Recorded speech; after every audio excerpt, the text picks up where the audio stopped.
In 1985, Forbes magazine published the list of the richest people in America. Topping the list was not a Wall Street financial tycoon in a sleek suit, nor a Texas oil king. That was Sam Walton, a 67-year-old old man who still drove an old truck every day to buy dog food and liked to get his hair cut at a budget shop for $5. When New York reporters traveled all the way to the poor countryside of Arkansas to find out which bloodsucker had accumulated such a massive fortune, they were astonished to realize the richest person in America turned out to be the most ordinary person in America. His secret did not lie in complex financial conspiracies. It lay in a philosophy so simple that it shook the entire world. Samuel Moore Walton was born in 1918 in Kingfisher, Oklahoma, in the midst of an era where poverty could asphyxiate any child's dream. His father was a mortgage broker who had to go door to door to repossess the property of bankrupt farmers. Witnessing the harshness of money from an early age, Sam did not choose to surrender.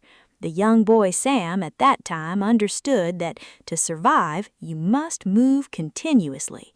At 7 years old, he milked cows for hire. At 10 years old, he delivered newspapers and sold magazines as a street vendor. Sam Walton worked from before the sun rose until the streetlights came on.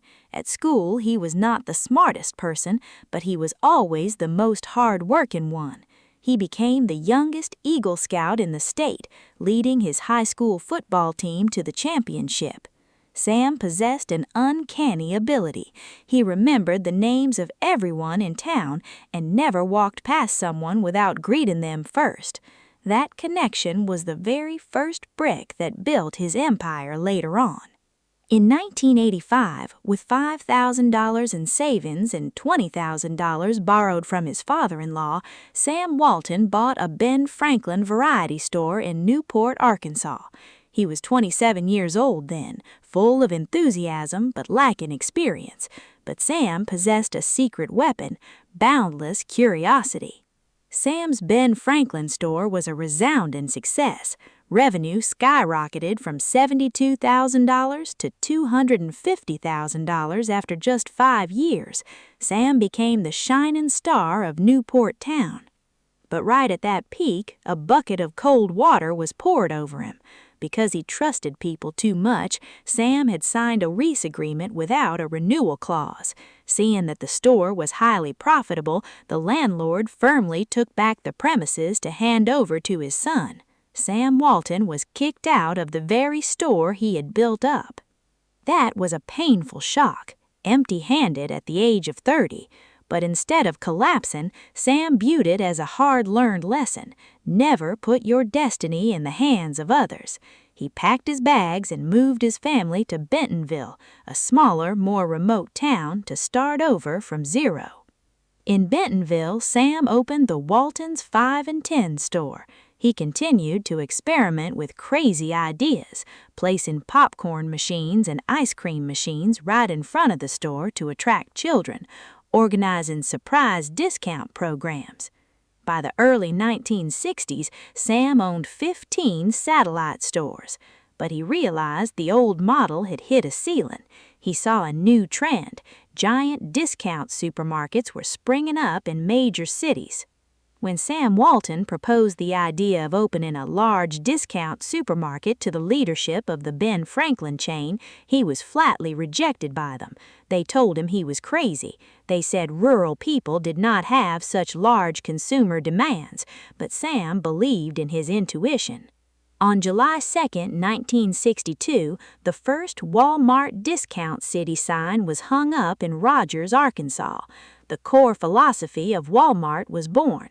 Sell it cheaper so customers can save money, whereby they will buy more and we will make more profit through volume.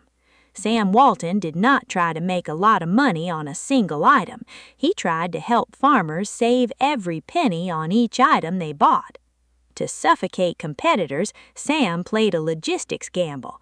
He taught himself to fly an airplane to fly around looking for store locations. His strategy was to open densely packed stores around small towns, creating a self-sufficient network transported by Walmart's own fleet of trucks. While Kmart and Sears were busy fighting over large metropolitan areas, Walmart silently surrounded the entire rural America. He was also one of the greatest idea thieves in history. He was willing to disguise himself as an ordinary shopper, kneeling down on the floor of rival supermarkets to measure the distance between shelves and surreptitiously turning the bottom of a plastic basket over to see where it was manufactured. Anything his competitors did well, Sam would bring back to apply to Walmart and make it 10 times better. He didn't have the arrogant ego of a billionaire. He only had the hunger to learn of a student.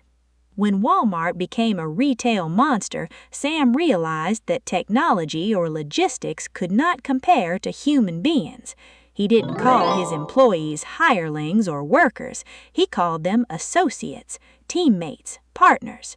He was willing to wake up at 2 a.m. bringing sandwiches to the truck dispatch station to sit, chat, and listen to the driver's complaints.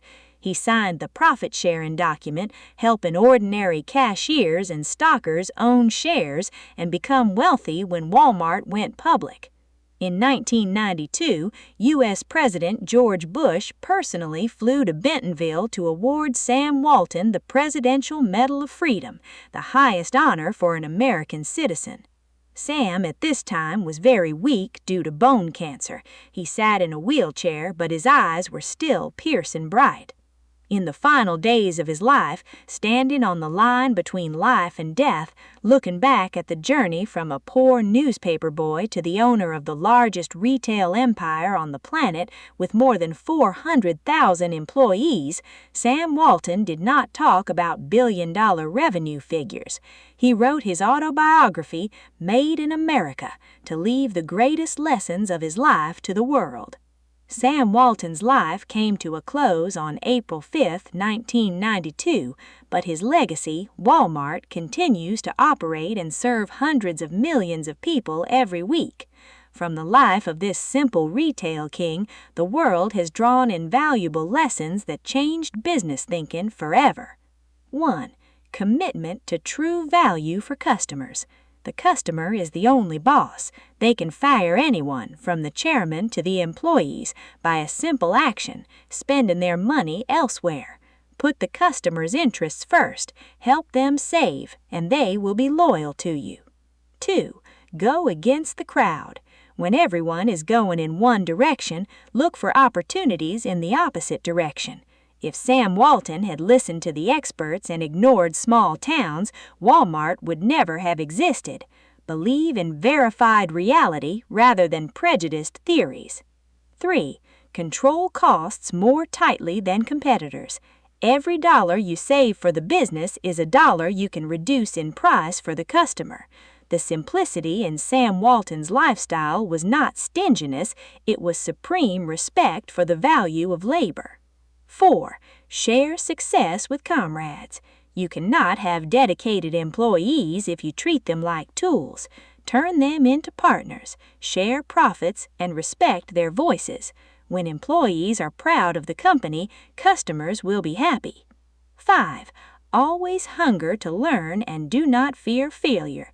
The failure in Newport created a more resilient Sam Walton. He never stopped learning, whether from a stalker or from the most hated competitor. Always keep a notebook by your side and the mindset of a lifelong apprentice.